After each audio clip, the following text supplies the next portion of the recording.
யார் வந்தால் நல்லாயிருக்கும் எலெக்ஷன் அடுத்த மாதம்?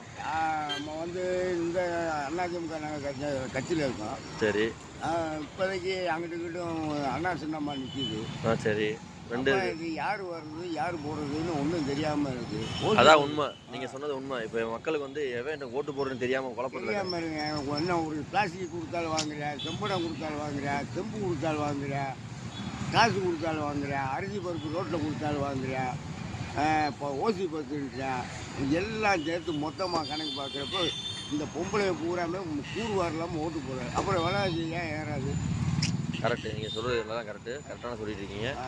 இப்போ வந்துட்டு எந்த கூட்டணி வந்து ஜெயிக்கும் போதுன்னு உங்களுக்கு தெரியுமா? எதுவும் என்ன கூட்டணின்னா, நான் இப்போதைக்கு ஒரு ஆட்சி ஆண்டிருக்கு, திமுக ஆண்டிருக்கு.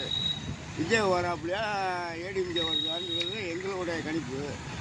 அது அவரே வந்தாலும் வரலாம்ன்ற மாதிரி இருக்குது. ஏன்னா இந்த எச்சுக்களை போய் பூரா வாங்கி தின்றுருக்காங்கல்ல, இதுக்குன்னு ஒரு எதிர்பார்க்கணும்ல. அரிசி பருப்பு வாங்கி தின்றுருக்கா, நீங்கள் கொடுத்துப்பட்டு இன்னமும் சிலிண்டர் இல்லாமல் ஒட்டா கடைக்காரன் இட்லி கடைக்காரன் பூரா கடையை எடுத்துகிட்டு போயிட்டா. எவ்வளோ ஒரு குடும்ப வேலை பார்த்துக்கிருக்காங்க, வச்சுக்கிருக்காங்க. மக்களை ஏமாத்துறாங்களா இல்லை இவங்க உண்மையாகவே நல்லா வாழ்கிறாங்களா? அரசியல் கட்சிக்காரன் எந்த கட்சிக்காரனாக இருக்கட்டும்.